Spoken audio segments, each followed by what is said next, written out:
Welcome back to the gutter, the Grindhouse gutter. I'm Josh from the All American Spookshow podcast. I'm joined here with Professor Smoke. What's up? And you can listen to the podcast right here on the YouTube channel or wherever you get your podcast. Every Monday at 6 p.m. East, we have new episodes that come out. And we also encourage you to just stay here on the channel. Of course, like and subscribe and all that jazz. Click the bell to be notified. But also check out the other series that we do here on the channel. Every month we do of course, Grindhouse Gutter, but we also do Video Vortex and we do Hammer Horror in order. So we encourage you to hang out and check all that stuff out. But the whole premise of Grindhouse Gutter is we watch a selection picked by Professor Smoke, and basically the criteria is it has to be something that would have played in the grindhouses and the drive-ins, B movies, and stuff of the 60s, 70s, and 80s, right? So, Yeah. What did you bring us this month? Well, since we're still full on into the sucky summer here on the Spook Show, it's going to be vampire related again. It's going to be this time. Also, coincidentally enough, it's another movie from 1974, which the last Grindhouse, sucky summer movie we did was Blood for Dracula, I believe, and that was also 1974. Yeah. This time around, though, it's the movie. First off, right off the bat, is the pronunciation of this word. It's Vampyres. Now, I always pronounced it Vampyres. It's probably supposed to be vampires, Yeah. anyways. But I always make this. So you'll hear me probably call it vampires throughout this and whatever. Just what I've always called it. Yeah, I think our conclusion. I think our conclusion was it's just the British being a little different with the spelling, right? Yeah. Saying it vampires is like we do here in America, except they just spell it with the Y. Yeah. Right. Yeah. Which brings me to the next point of the movie. It is a UK and Spanish co-production. Well, not necessarily. Well, I don't know about the production companies, but I know that the director is José Ramón Larraz, which is a Spanish director. He shot the movie in the UK with mainly UK cast, and also now behind the scenes, some of the other guys may be some people he knew from Spain or whatnot, but it's primarily a British movie with a Spanish director. Yeah, it was production company was SA Films, and then it was distributed by Fox Rank, which Yes. was a British film company. Yeah. Now, this is not uncommon for Spanish filmmakers at this time making exploitation movies in Spain because I believe the leader in Spain at the time was Francisco Franco. So he wasn't too keen on these types of exploitation, violence and gore and nudity and sex and all that stuff in movies. So he didn't really allow that type of thing to be produced necessarily, or certainly not distributed in Spain. So a lot of times Spanish directors like Jess Franco, for instance, would shoot the movie somewhere else and release them through other distribution companies in other countries and, reap the rewards that way. They would of course not necessarily play in Spain, at least not until 1975 when Franco died and, somebody else came into power. But before that, yeah, you wouldn't even really see these movies playing in Spain as well. So all that money and revenue made from it would be from international sales to UK and America and elsewhere. And this one this one kind of sticks out too, as far as like ones that we've done here on the Grindhouse Gutter series, because basically one of the other key factors that we do here is that we let you pick from basically four major genres, right? We've got like martial arts, kung fu flicks, we've got action flicks, we've got horror flicks, and then we've got exploitation flicks. Now, of course, like you said, this is the sucky summer, so we're doing vampire movies, but this is also horror and it's exploitation, right? Yeah, definitely. It's definitely hits both of those genres, as do some of the movies. Well, many many grindhouse movies oftentimes are going to fall within the exploitation and could even be that, but I try to hold off sort of a exploitation movies to be strictly of a certain subgenre, such as black exploitation, Nazi exploitation, or just exploitation in general. But most of these movies that have been on the Grindhouse, some people would categorize them all as exploitation movies to a certain degree. I guess it's just when it comes to the picking exploitation movies for Grindhouse, I'm gonna try and keep it within those subgenres just to mix it up a bit. But yeah, I mean, arguably all of these are exploitation, right? Oh yeah. This one leans probably more. I mean, it's definitely a horror movie, but it definitely mixes with that exploitation. So you could almost say it's just Yeah. as much that than it is horror, especially with the whole lesbian vampire thing, right? Yes. Yeah. Yeah. That's a whole other subgenre that you could. Speaking of the former director I mentioned too, Jess Franco, he had his own plenty of his own lesbian vampire movies, namely Vampiros Lesbos being probably the most one that most people know. Also, in France, you had Jean Rollin making a whole slew of the lesbian vampire type movies, and this movie plays very much like that. So anyone out there has not seen a Jean Rollin movie, maybe you've heard his name. Uh, this movie is very much like that one. So if you haven't seen this one and you do like Jean Rollin, then you will probably enjoy this movie, and vice versa. If you've seen this movie and you haven't ever seen Jean Rollin, then you'll probably enjoy his film. So And very similar. I think most places where you'll look this movie up, you'll see it as Vampires, like we said, Vampyres, but it had multiple titles that it got released under all across the world, including Yeah. The Vampires, Blood Mm-hmm. Hunter, Daughters of Dracula, not to be confused with Dracula's daughter, Satan's Yeah. Daughters, not to be confused with Daughters of Satan, uh, Vampires, Daughters of Dracula, and Vampires, Daughters of Darkness, which that is not to be confused with Daughters of Darkness. So, Yes. Another lesbian vampire movie. yeah. About it. So if you're looking this up, just know that we're talking about Vampires with a Y in the middle there from 1974, but you might see it as how many was that? 6 or 7 different titles, right? Yeah. Yeah.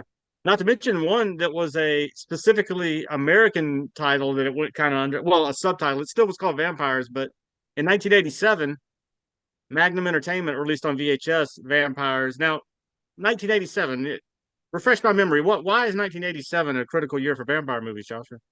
I think that was when the Lost Boys came out, right? Yeah, yeah, exactly. And, and they didn't miss marketing it that way for this VHS release. It was called Vampires, and then underneath it, it said they're Lost Girls, and they are Lost Girls within the exact same font style as the Lost Boys font.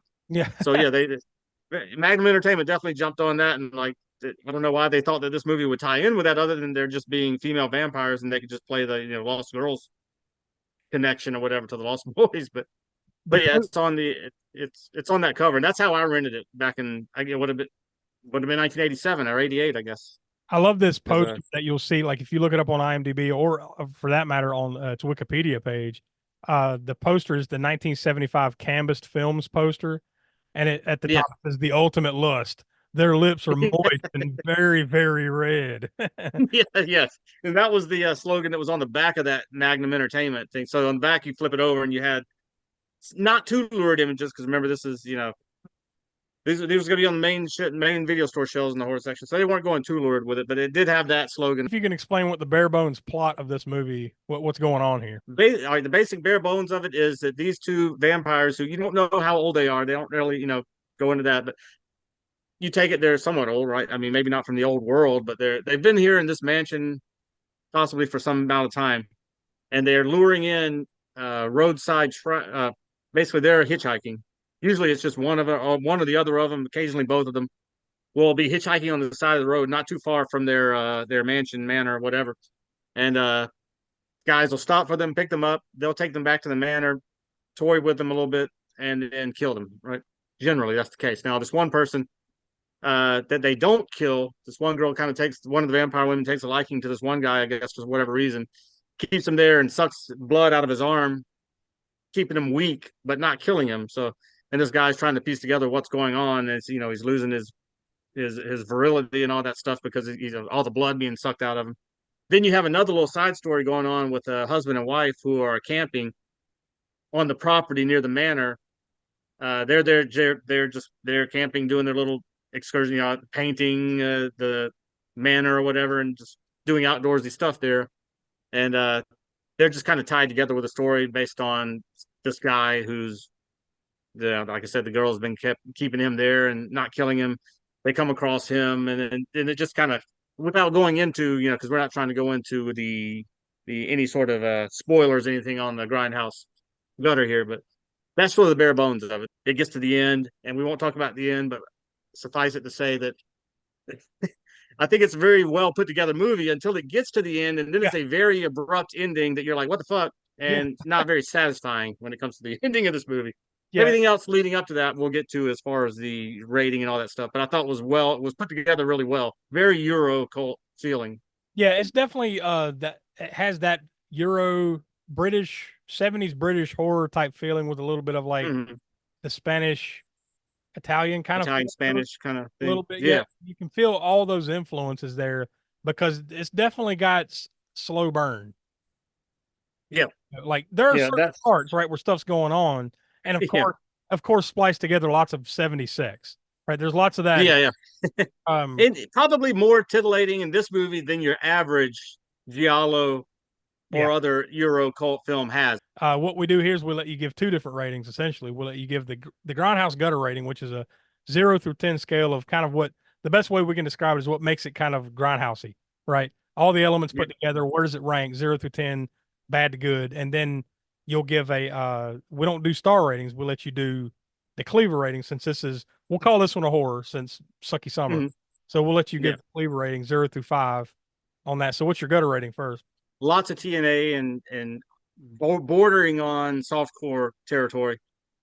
And then violence is it's really bloody. It's a lot of blood, some outright slashing of this or that throat or whatever here or there. It's bloodier than your average vampire movie, I would say. It's not maybe not quite as pushing the gore factor as Blood for Dracula because there's a lot of dismembering and things going on in Blood for Dracula, Yeah, right? yeah. But I mean, overall, though, it's probably comparable. It just doesn't go on to that. There's no dismemberment. There is slashings and loads of blood. It's definitely up there as far as the gutter rating. I think it doesn't border on now Cannibal Holocaust or any of, or even Full Cheese, Zombie or any some of the prior ones we've done on here. So I think I'm going to go with a 9, though. I think it's pretty good. The gutter elements are there, both the TNA sleaze element as well as the gore, the blood and gore. Uh, like I said, there's plenty gorier ones on here. So yeah, I'll go with 9. And how many cleavers do you want to leave it? I think I really enjoy this one for the things we talked about. I mean, yeah, it is a little slow, but that's if you're not used to watching European type movies like giallos, and by European, I'm not necessarily talking about. I'm more talking about the thriller style. If you've seen Demons, then that's one of the higher action element type, fast paced Italian movies. If we're talking about giallos and other types of sort of slow burn type things, there's a lot of time when most people would think that hey, just hurry up and get to the point. What's going on here? But chewing the scenery and sort of getting character development in and all this stuff. That's part of what this is. As far as the European style of filmmaking. So I think I'm going to go with a 3 3/4 on the cleaver for it. Though I really enjoyed this one. It's up there for me as far as the plotting and pacing and the photography and everything, and that gutter rating kind of helps. If they had skimped on the blood and everything in this movie, it wouldn't. I think the storyline is good. It also kind of remember, that movie we mentioned earlier when we were kind of joking about the titles of movies and everything, Daughters of Darkness. It reminds me a little bit of that one. Only Daughters of Darkness doesn't have quite as much gore and blood going on in it, but I still really enjoy that movie because I think the storyline and the photography and everything really helps it. This one is the same case, but if it didn't have all that gore and everything in it, I'd probably give it more, at least a 3.5 or so. So And then that's where we'll put a pin in it as far as the Grindhouse gutter's involvement in the Sucky Summer, because by the time we revisit the gutter next month in August, we'll be back to regularly scheduled programming. We'll be out of the Sucky Summer. So with that in mind, what have you selected for us next month? now, like I said, because we've been in the sucky summer, we've had horror for at least the last 2 episodes, this one and the one before. And exploitation, I think we did 2 episodes in a row before the sucky summer. So one of the subgenres we haven't visited recently has been action. So I'm going to go back and hit the action genre, and it's going to be coincidentally enough, and this wasn't on purpose again, but another movie from 1974. So this will be what, 3 in a row or 4 or something Yeah, like that. 3 months in a row. 3 in a row. Yeah. Or technically, if you count Ilsa She Wolf of the SS came out Yeah. in 75. So 75, so it's close. yeah, very close. So yeah, total coincidence, but whatever. But it's going to be Massacre Mafia style from Duke Mitchell, and this is a movie I haven't seen, and I've been wanting to see ever since I saw the trailer on I think it was a Grindhouse releasing Blackest Heart Media sold a laser disc of Cannibal Ferox back in '98. I think I bought that, and the trailer was on there because Grindhouse releasing was distributing Massacre Mafia style. And I thought the trailer was anybody watching this now, go out and check out the trailer because that's the movie that's going to be on the next Grindhouse Gutter and see what you think. I thought it was pretty humorous and it caught my attention and everything. It's just a song that's playing while these mafia guys are going around shooting people. Yeah, it's and a unique trailer. very humorous. It's not like Yeah. your traditional trailer of clips of the movie. This is like here's a whole like 2 minute scene of the movie with this song playing over it. Yes, yeah. That'll be coming up next month. So the sucky summer ends here on the Grindhouse, but it will continue this month on Video Vortex and of course all over the podcast all this month into early August, and then that's when we'll kind of make the switch back over, probably around the time of the next Grindhouse Gutter. So uh, for Will, Donnie, and Tiana, who couldn't be with us, Professor Smoke, I'm Josh. Once again, we are from the All American Spook Show podcast. We appreciate you watching. Stick around here on the YouTube channel. Go watch the other series, and new episodes of the podcast come out Monday at 6 o'clock East, wherever you get your podcast, or right here on the channel. So we appreciate you watching.